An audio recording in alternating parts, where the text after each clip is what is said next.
जी बेटा, we discussed about second group elements and their physical and certain periodic properties that show a regular gradation in periods or group wise.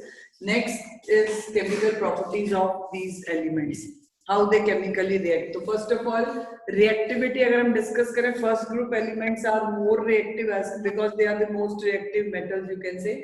So reactivity of second group elements is lesser as compared to group 1, but otherwise they are more reactive than the elements present in the further groups ना.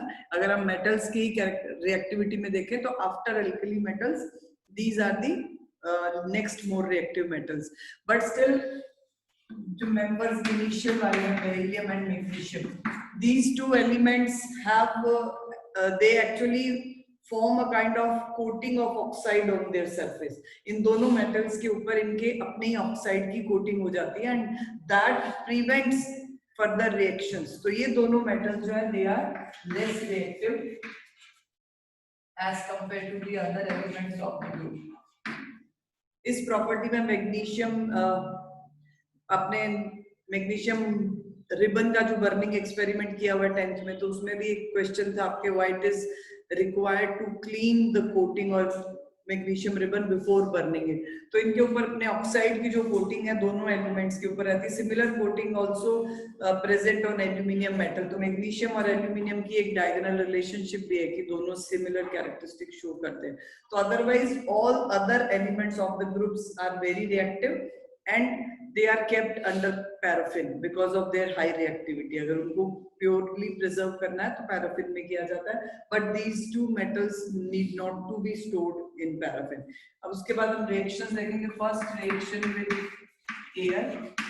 book में air and water combined ही है. I will discuss first with air and then with water.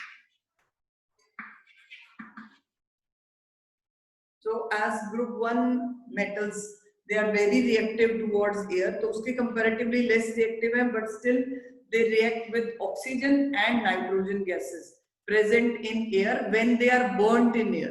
Means normally air में room temperature के ऊपर उतना fast reactions नहीं है, but when they are burnt in air, then they form oxides as well as nitride. जो आप magnesium ribbon burn करते हो, dazzling white जो light आती है, उसके साथ जो powder मिलता है, that is magnesium oxide plus साथ में कुछ amount में उसमें magnesium nitride भी होता है. So this is also important property of these elements, that first group element जो nitrides नहीं बनाते, सिर्फ oxides बनाते हैं air में burn करने पर, but these elements form nitrides as well. air में burn करोगे, दोनों gases के साथ reaction है, oxygen के साथ भी, nitrogen के साथ भी, and all these elements can form their nitrides and oxides both. वहां सिर्फ एक लिथियम है जो नाइट्राइड बनाता है, और उस प्रॉपर्टी में लिथियम ये रिजेम्बलेंस शो करता है मैग्नीशियम के साथ, which is the diagonal relationship. Reaction you can write. Beryllium and magnesium otherwise react नहीं करते क्योंकि ऑक्साइड फिल्म होती है इनके ऊपर, बट बेरिलियम को अगर हम पाउडर्ड फॉर्म में लें, freshly prepared powder, then it is quite reactive towards air, and in that form it combines with oxygen to form beryllium oxide and combined with nitrogen to form beryllium nitride. Nitride ion, you know that 3 negative ion होता है, तो उससे आप formula बना सकते हो. We3NU is the formula for. So these are the reactions of beryllium. Similar reactions you can write for all elements. जैसे आपको कैल्शियम के लिए लिखनी है, तो calcium react vigorously with oxygen to form calcium oxide as well as with nitrogen to form calcium nitride.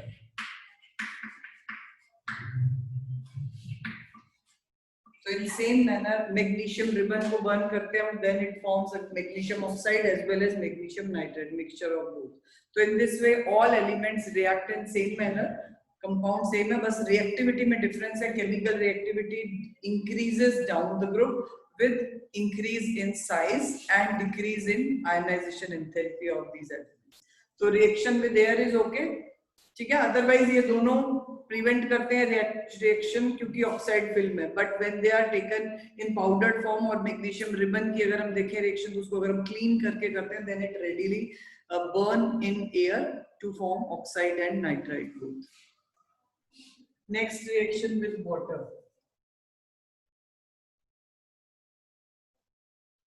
What you expect? आपने 10th में पढ़ा metals non metals chapter में how metals react with water. अभी हमने alkali metals के लिए भी पढ़ा.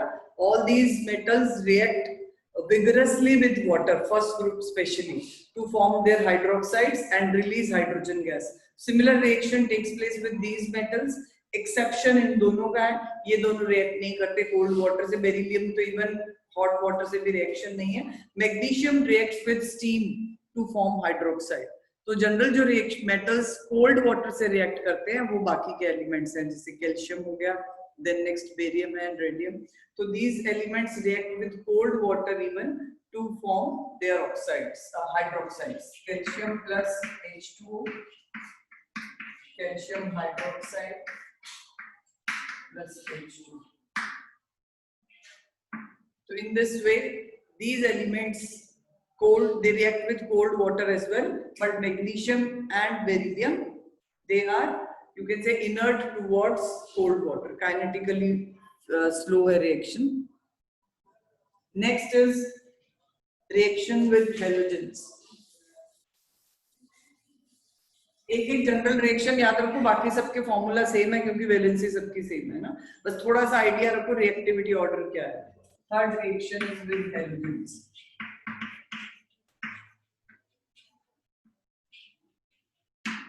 Halogens are quite reactive non-metals. So all these halogens can directly combine with group 1 and group 2 metals to form their corresponding halides. तो halides के लिए general reaction अगर हम देखें, थोड़ा high temperature चाहिए तो heat करना पड़ता है with halogen. एक particular halogens के साथ आप compound MX2 formula will be there, क्योंकि इस यहाँ पर जो metal है group 2 का valency 2 है, तो formula of the halides formed will be MX2. थोड़ा सा बेरिलियम के हैलाइड्स को डायरेक्ट प्रिपेयर करना ज्यादा डिफिकल्ट है as compare to other halides of the group. तो उसके लिए बुक में आपके दो इक्वेशंस है, you can write that. Beryllium fluoride को प्रिपेयर करना है, मतलब इजीली अगर हमें प्रिपेयर करना है तो beryllium oxide is used. Beryllium oxide को अमोनिया एंड HF के साथ रिएक्ट करवाते हैं. That gives a kind of diammonium beryllium chloride.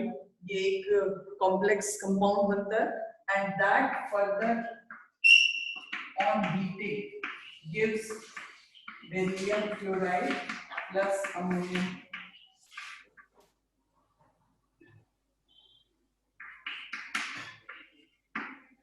तो इन दिस वे स्क्रीन उधर कर by using.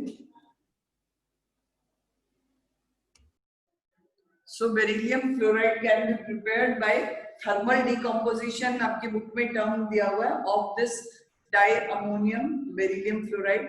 ये कॉम्प्लेक्स कंपाउंड है which is prepared by using beryllium oxide. तो beryllium oxide से हम beryllium fluoride को prepare कर सकते हैं by this method easily as compared to the direct combination. क्योंकि direct combination में beryllium slow reactivity की वजह से उतना easily product नहीं बनते, मतलब yield कम होगी. तो इस comparatively this reaction is used to prepare beryllium fluoride. और अगर chloride बनाना है तो then this reaction can be used. beryllium oxide की reaction कार्बन और क्लोरीन की प्रेजेंस में इसको approximately 873 केल्विन पे हीट करते हैं. It gives beryllium chloride plus carbon monoxide. So this reaction is used to prepare यही पे.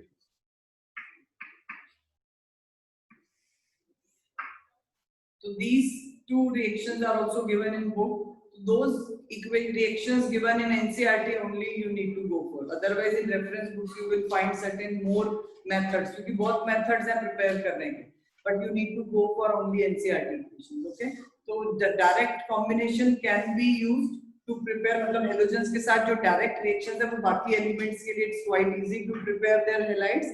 But beryllium halides can be formed by different methods और उसमें हम उसका ऑक्साइड यूज करते हैं. बेरिलियम ऑक्साइड को फ्लोराइड में भी आप कन्वर्ट कर सकते हो by this reaction and it can be converted into its chloride by treating with carbon and chlorine gas. Clear? So all these halides are actually quite useful compounds. Normally अर्थ में भी बहुत मिलते हैं, कैल्शियम एंड मैग्नीशियम के halides. They are also present in sea water in dissolved forms. Next, fourth is reaction with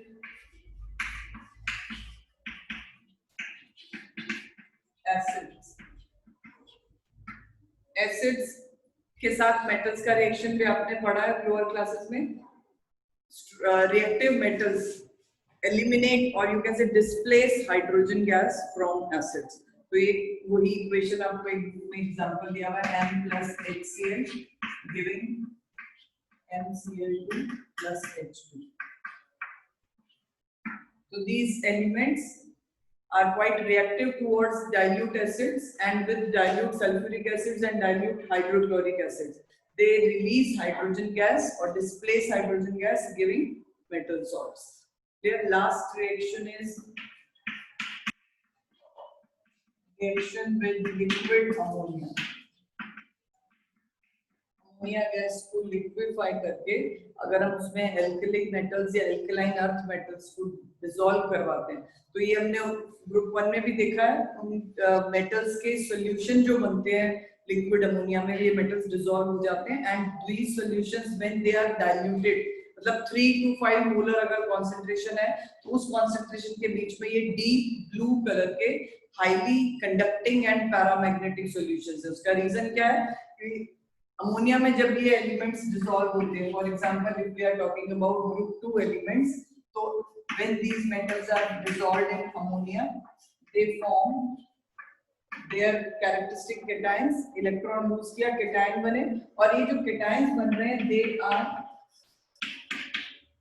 associated with ammonia molecule. So these kind of cations which are associated with ammonia molecules, they are called ammoniated cation.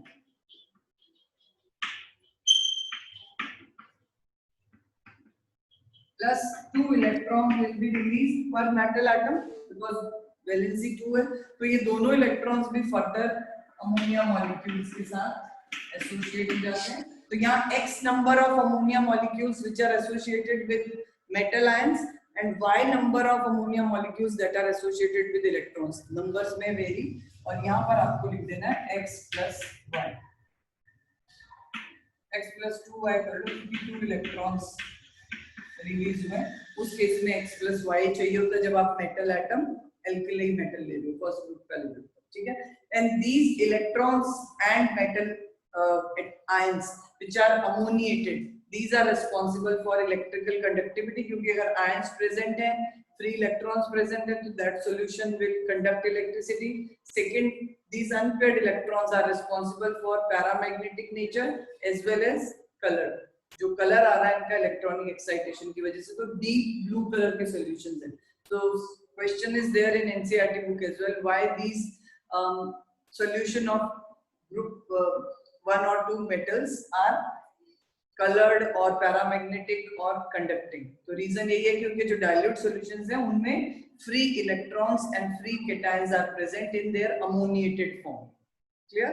And because of that up to dilution up 3 to 5 से ऊपर जाके फिर ये cluster बनने start हो जाते हैं metal के और इलेक्ट्रॉन्स के. उसके बाद वो कंडक्टिंग भी नहीं रहेंगे, कलर भी नहीं रहेगा, ब्लू ब्रॉन्ज सा कलर आ जाता है जो मेटालिक क्लस्टर का कलर होता है.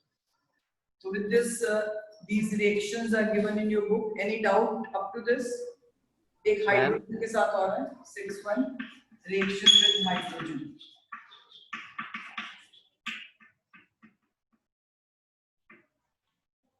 So as alkali metals also react with hydrogen to give hydrides. So similarly, these metals are also combining with hydrogen to form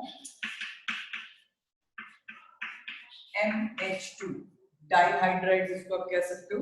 Calcium hydride CaH2, beryllium hydride BeH2, magnesium hydride MgH2. Formula में सब में H2 में ही आएगा because hydrogen यहाँ पे oxidation state hydrogen का -1 use करना है. Whenever you are using the term hydrides तो वो हाइड्रोजन का नेगेटिव आयन लेना आपने. मोरओवर जो एलिमेंट ज्यादा इलेक्ट्रोपॉजिटिव है वो ही पॉजिटिव चार्ज में होगा. तो यहाँ पॉजिटिव चार्ज मेटल पे है, नेगेटिव चार्ज हाइड्राइड्स पे. These are characteristic ionic compounds hydrides of these first group and second group elements.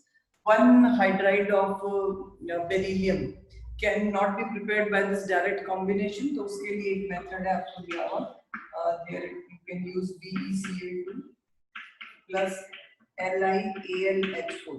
Beryllium का जो chloride है, that is when treated with this compound named as lithium aluminium hydride.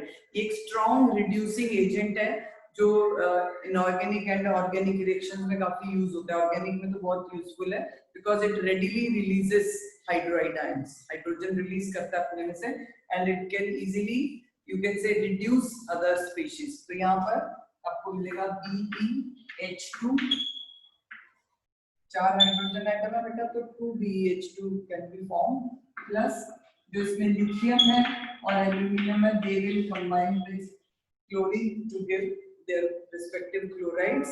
तो reaction में आपने मतलब beryllium के जो कंपाउंड्स आप देख रहे हो, जो पहले भी रिएक्शंस करवाई आपने, बेरिलियम की लो रिएक्टिविटी की वजह से डायरेक्ट रिएक्शंस उसके लिए इतनी पॉसिबल या इतनी यू कैन से रिजल्ट्स अच्छे नहीं आते. सो indirect reactions are used to prepare hydrides of beryllium as well as fluorides or chlorides of beryllium. Clear? So all these are the chemical reactions given in your book. You can go through with that. Any doubt?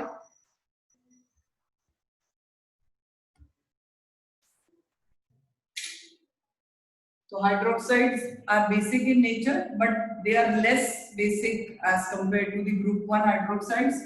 Moreover, ये जो hydroxides हैं quite weak bases हैं. Magnesium hydroxide अगर आपने पढ़ा हो, milk of magnesia, it is used in various medicines like जो antacids वाली medicines होती है उनमें भी काफी use होता है. उसके बाद group में basic nature जो है वो continuously increase होता है. तो barium hydroxide is the strongest base among all these. Oxides में अगर हम बात करते हैं बेटा, barium oxide, then magnesium oxide, calcium oxide, strontium oxide, barium oxide. So these monoxide actually इस ग्रुप में जो ऑक्साइड बनाने की टेंडेंसी है, जैसे बाकी ग्रुप के एलिमेंट्स, फर्स्ट ग्रुप के elements peroxide and super oxide भी बनाते हैं, बट इस ग्रुप में beryllium and magnesium they do not form peroxide, और इवन सुपर ऑक्साइड तो इस ग्रुप में कोई भी नहीं बना रहा, पर बाकी के जो एलिमेंट्स हैं they also have a tendency to form peroxides as well. इनके पेरोक्साइड्स भी मिलते हैं, बट अगर हम जनरल मोनोऑक्साइड्स को कंसीडर करते हैं उनका नेचर, तो ऑक्साइड्स का जो बेसिक नेचर है वो भी ग्रुप में डाउनवर्ड इंक्रीज होगा. बेरिलियम ऑक्साइड जो है it is amphoteric in nature. तो ये एक एग्जांपल याद रख लो. Sometime it may be asked in one mark, name one amphoteric oxide of group 2, क्योंकि ग्रुप 1 में कोई एम्फोटेरिक ऑक्साइड नहीं है, सारे बेसिक है, but in group 2 beryllium oxide is amphoteric in nature. और एम्फोटेरिक नेचर को शो करने के लिए रिएक्शंस कैसे लिखते हैं हम 10th में हमने किया है. एम्फोटेरिक ऑक्साइड्स वो ऑक्साइड्स होते हैं which can combine with acid and base both. क्योंकि एक एसिडिक ऑक्साइड को प्रूव करना है आपने, तो उसकी रिएक्शन आप बेस के साथ दिखाते हो कि acids combine with base to form salt and water. Basic nature को प्रूव करने के लिए हम जैसे इसका बेसिक नेचर प्रूव करना है, आप किसी भी एसिड के साथ उसको रिएक्ट करोगे, you will get salt and water. But to discuss amphoteric nature of any oxide you need to write 2 reactions, एक एसिड के साथ एक बेस के साथ. तो यू कैन राइट beryllium oxide reacts with acids to give beryllium fluoride plus H2O, and beryllium oxide reacts with NaOH to form Na2BeO2. Sodium berylate is formed. इसको आपके बुक में एक्चुअली इस फॉर्मेट में भी दिया होगा, BeOH4. ये दोनों में से कोई भी रिएक्शन आप यूज कर सकते हो. ये एक्चुअली कॉमनली हम इस फॉर्मेट में लिखते हैं, बट अगर उसको बताना है कि किस तरह से ये एग्जिस्ट करता है, तो ये कोऑर्डिनेशन कंपाउंड है, कॉम्प्लेक्स सॉल्ट. बट आपने 10th तक इस फॉर्मेट में किया, दोनों ही फॉर्मेट चलते हैं, दोनों में हम मार्क्स डिडक्ट नहीं करते. Sodium beryllate you can also write and you can also write in this form. ठीक है, इसका नेम हो जाता है sodium tetrahydroxo sodium beryllate. But ये आपको भी करने की जरूरत नहीं है, जब आप 12th में कोऑर्डिनेशन कॉम्प्लेक्सेस पढ़ोगे then you will come to know. But in the form of equation you can give in both of the method. ठीक है, तो with this I think times कितने बजे तक होता है लेक्चर? 11:50. So basic nature of oxide and hydroxide is clear. Downwards basic nature will increase similar manner. ये एक एम्फोटेरिक नेचर, आपने इसकी इक्वेशंस लिखनी है, बाकी कोई रिएक्शंस नहीं है यहाँ पे nature of hydroxides and oxides. Otherwise ये हाइड्रोक्साइड ऑक्साइड जो है आयनिक है नेचर में एंड क्रिस्टलाइन कंपाउंड्स है, एक्सेप्शन बेरिलियम के कंपाउंड्स को छोड़ के। बेरिलियम के कंपाउंड्स उतने आयनिक नहीं है because of its small size. Next is halides, nature of halides. The halides of this group also ionic crystalline solids like calcium chloride, some characteristic ionic crystalline solids हैं। Exception है beryllium के साथ, beryllium और magnesium के फिर भी कुछ हद तक आयनिक है, but beryllium halides are typically covalent compounds, और कोवेलेंट कंपाउंड एग्जिस्ट वो इस फॉर्मेट में करते हैं, सपोज BeCl2। इसके साथ एक्चुअली बेरिलियम अगर आप लुईस डॉट स्ट्रक्चर बनाते हो तो ऑक्टेट कंप्लीट नहीं है सेंट्रल एटम का, तो इस वजह से क्या होता है ये इलेक्ट्रॉन डेफिशिएंट कंपाउंड्स है और अपनी कोवेलेंसी को कंप्लीट करने के लिए इस तरह से पॉलीमेरिक स्ट्रक्चर में एग्जिस्ट करता है। दिस इज कॉल्ड पॉलीमर, मतलब एक चेन बन जाती है BeCl2 की। तो इन दिस यू कैन से क्लोरीन के पास जो एक्स्ट्रा लोन पेयर्स है वो ये डोनेट कर देता है बेरिलियम एटम को टू कंप्लीट इट्स ऑक्टेट। तो these are called bridge structures.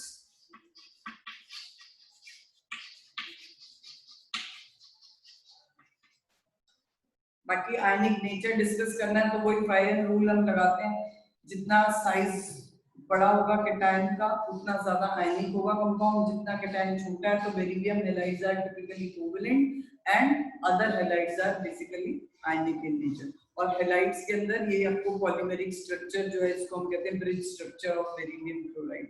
Magnesium chloride भी जनरली पॉलीमेरिक एग्जिस्ट करता है, एल्यूमिनियम क्लोराइड से उसकी रिजेम्बलेंस आती है डायगोनल रिलेशनशिप। डायगोनल रिलेशनशिप में लास्ट में चैप्टर में दोनों ग्रुप की एक साथ डिस्कस कर दूंगी, अभी तक हमने की नहीं। अब हैलाइड्स के बाद हाइड्राइड्स में भी बेटा आपको ऐसा स्ट्रक्चर मिलेगा, उसमें एक इंपॉर्टेंट स्ट्रक्चर थोड़ा सा ड्रॉ कर लेना नोटबुक में, हाइड्राइड्स ऑफ बेरिलियम। बाकी हाइड्राइड्स अगेन आयनिक है तो आयनिक के लिए स्ट्रक्चर ड्रॉ नहीं होती, जो कोवेलेंट होते हैं ना मॉलिक्यूल्स उनके स्ट्रक्चर मैटर करती है। तो covalent BeH2 it exist in again in this form, ये मॉलिक्यूल हुआ BeH2, this is electron deficiency है। तो अब ये क्या करता है कि जो साथ वाला और एक बेरिलियम हाइड्राइड मॉलिक्यूल है इसके हाइड्रोजन, ये बेरिलियम, इनके जो ऑर्बिटल्स हैं ये ओवरलैपिंग हो जाती है, और ओवरलैपिंग होने से जो एक बॉन्ड बनता है, इस बॉन्ड को हम जो नेम दे रहे हैं बेटा ये Be और हाइड्रोजन में दो इलेक्ट्रॉन है शेयर हुए हुए, ये दोनों इलेक्ट्रॉन ये जो ऑर्बिटल्स ओवरलैप हुए हैं यही वाला हाइब्रिड ऑर्बिटल बेरिलियम का इस हाइड्रोजन एटम के साथ भी partial overlapping कर लेता है, and that overlapping results in a new type of bond which is called three centered through electron। मतलब तीन एटम सिर्फ दो इलेक्ट्रॉन की शेयरिंग से ये दो बॉन्ड्स बना रहे हैं। This type of bond because of this kind of shape you can say it is also called a banana bond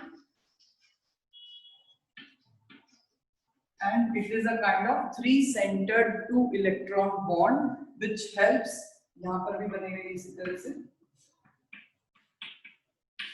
और इसका रीजन क्या है, बिकॉज ऑफ इलेक्ट्रॉन डेफिशिएंसी। ये जो पॉलीमेरिक स्ट्रक्चर में एग्जिस्ट कर रहे हैं इनको ब्रिज बॉन्ड भी कहते हैं, मतलब ब्रिजेस की तरह ये जो ज्वाइन करने का काम कर रहे हैं, just because to you can say overcome this deficiency of electron. Beryllium hydrogen वाला जो एक कोवेलेंट बॉन्ड होता है नॉर्मल कोवेलेंट बॉन्ड, वो एडजेसेंट हाइड्रोजन के ऑर्बिटल के साथ ओवरलैप कर जाता है to result into a three centered two electron bond which is also called a banana bond। तो ये ब्रिजिंग स्ट्रक्चर जो आपको BeCl2 वाली में बनाना बॉन्ड नहीं है, क्योंकि BeCl2 में क्लोरीन के पास लोन पेयर पड़े हुए थे, वो लोन पेयर वो डोनेट कर देता है, तो वहां पर आप वो एरो वाला बॉन्ड भी बना सकते हैं। फॉर एग्जांपल इन BeCl2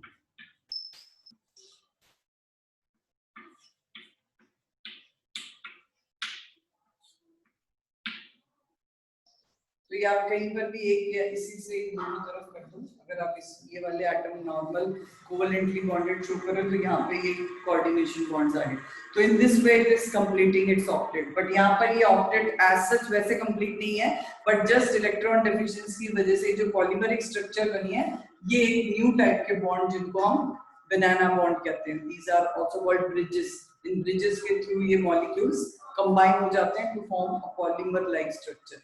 तो beryllium hydride exist in this form, even magnesium के हाइड्राइड भी कोवेलेंट ही कंसीडर होते हैं, दैट आल्सो, बट आपकी बुक में जो स्ट्रक्चर्स दिए हुए हैं वो बेरिलियम के लिए हैं। तो these structures can also be asked in 1 mark question.